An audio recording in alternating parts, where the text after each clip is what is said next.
Are you struggling to find clients? Well, in this video, I'm going to share with you my step-by-step process to find clients, even if you're starting from zero. From market research to crafting the perfect pitch, you're going to learn everything that you need to know to land your first clients and to grow your business.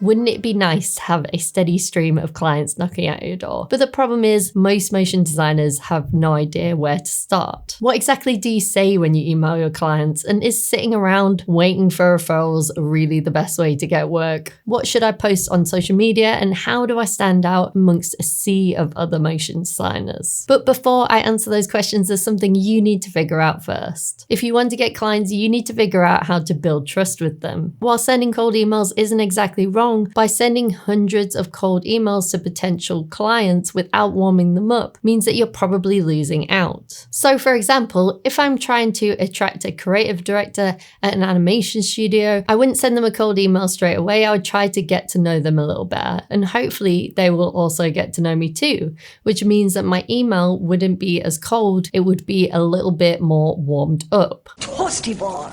Which means they'll know who I am and they're more likely to hire me. Not only does this research help you to get to know the client better, but it also helps you to write a better email. Now I'm going to tell you exactly what to write in this email, but first I want to teach you how to warm your clients up. I teach this method in module 5 of my course Client Quest. If you want to check out Client Quest, I'll leave the link below this video in the description. So in step 1, to warm up your clients, what you need to do is you want to go and sign into LinkedIn, and then you're going to search for producer, and then you're going to go all filters, and you want to add your location. So I'm in Manchester. There's lots of different producers here that I could potentially go on and connect with. You might want to type in creative director. So not everybody is going to be a perfect fit, but you need to go through and add these people to your CRM. And there's lots of creative directors that you could potentially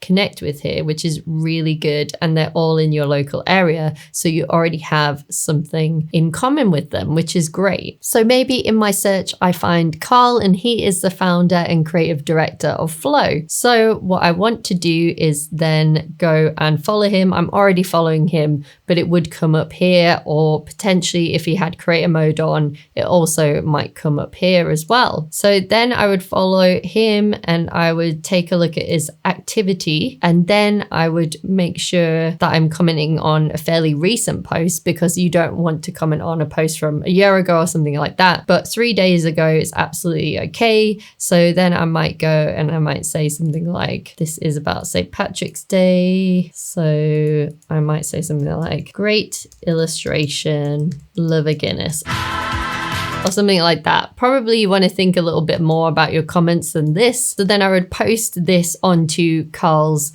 post, and then hopefully after maybe a few weeks or maybe even a couple of months, then I might send an email to Carl after I've been engaging with him a little bit over on LinkedIn, because then he's more likely to recognize my name. And because I've been doing my research, commenting on his posts, then I'm going to know what he's interested in. I'm going to learn a little bit about Flow Creative and what they do, so I can craft a better email. So scrolling down in Carl's feed, I can see that he's actually looking for a producer and a production manager. So what I would do is, this would be a good opportunity for me to repost this and actually help Carl a little bit. So if you see any opportunities to help your potential clients, then it's a really good time to do that. And I think reposting their posts on LinkedIn, I think that is a great way to do that, because you're helping them by commenting and boosting their posts out to the wider audience. So I might repost this and I might say, Flow are an awesome animation studio and they are looking for a producer. So if you're a producer looking for a great studio, then you should check them out. And by doing this, I'm letting Carl know that I exist because I'm reposting his post. I'm sure he would look at that and he would say something like, thanks for reposting. And by doing that, I'm getting on Carl's radar. So when I email Flow and say that I'm a freelancer who's looking for work, he'll recognize my name and he's more likely to reply to me. And if he likes my work, then he's probably more likely to hire me as well. Now I want to show you exactly what to write in this email a bit later, but first I want to show you one opportunity that motion designers miss all the time, and that is networking with your fellow motion designers. So an easy way to do this, of course, is on LinkedIn. So let's go back to LinkedIn then. As you can see, there's lots of motion designers in the Manchester area, but if you are struggling to find designers in your area, you can also widen your search to your country, because you want to make sure that you have something in common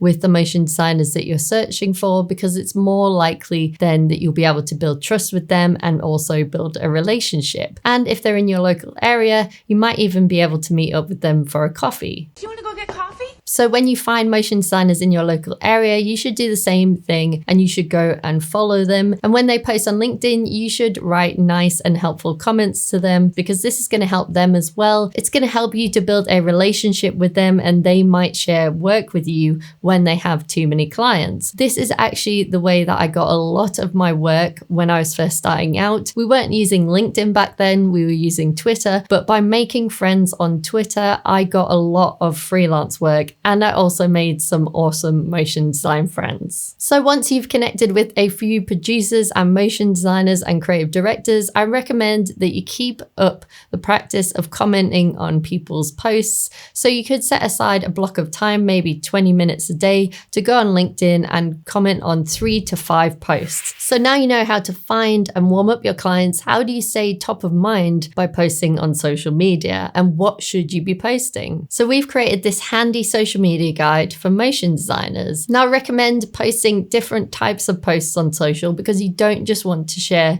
about yourself and your work. So the 4 different types of posts are relatable posts, community posts, interactive posts, and also sales posts. So a sales post is anything you post about yourself and your work, but the other 3 posts will really help you to get more engagement on your content, and the algorithm loves engagement. So it's going to show it to more people, and it's going to help attract your potential clients to you. So a really easy way to engage with your community is to ask them for feedback. People love to give their opinions and be involved with the work that you're creating. So they're going to happily comment on this post, which is going to really help you to show it to more people. A really quick and easy, great way to share on social media is to share something you've learned. This is an example of one of our podcast episodes where someone could share a bit from the podcast episode and what they learned from that. This really helps because people love to learn things too, and it shows that you care about the community and that you're interested. So you can share about anything that you've learned recently, and also invite others to share what they've learned below your post as well. So check out our social media guide. I'll leave the link below this video. So now we've connected with our clients, warmed them up on social, and also started posting. Now I want to show you how to write an email to your potential clients. To start emailing your clients, you're going to download our cold email template. I'll leave the link below this video in the description. In the cold email template, you're going to find the body of the email has 4 sections, and they are personalized introduction, reason to contact them, authority, and call to action. So for your reason to reach out and introduce yourself, you might talk about your skill set and where you're based, if that is relevant. And also you might want to talk about what you're passionate about, and you should link it back to them if you can. And if you've been warming them up, obviously you should be able to pick on some of these interests or some of these connections. So with authority, what you want to do is mention any clients or brands that you previously worked with that you think that the client might recognize. This helps to show that you've worked with clients before and helps you to quickly build trust with this potential client. Obviously, you want to make sure that you insert your website or your show reel, and I would leave a bit of space around this to make sure that it's really easy to click on. And finally, you're going to include a soft call to action. So in the call to action section, you want to elicit a response, but without seeming desperate. So I like to call this a soft call to action. So something like, feel free to ask me any questions about my work, because people are busy. They don't want to feel pressured to get back to you right away, but it does invite them to ask any further questions. So I think this is a great great soft call to action. So your email might look a little something like this. Hi Catherine, your recent NASA project was fantastic and I loved the use of texturing on the character designs. I wanted to reach out to introduce myself. I'm a 2D motion designer based in London with a passion for character animation and yoga. I've previously worked with clients such as Google, VCCP, and Headspace. Here is a link to my showreel if you would like to check it out. Then I put a link to my showreel. Feel free to reach out anytime if you have any questions about me and my work. Thanks, Haley. You can see in this email that I've personalized it. I've also added a reason to contact them, and I personalized that talking a little bit about yoga because I knew that their studio also did yoga too in their spare time. I mentioned some big brands and companies that I previously worked with because I knew that they would recognize them, and it shows my authority and my expertise. And of course, I left it at the end with a soft call to action. I'm sure from this email they would get back to me and they might not have a project for me straight away, but what you definitely should do is make sure that you're following up. So after the first email, if they don't reply to you, you can definitely follow up a week or two later.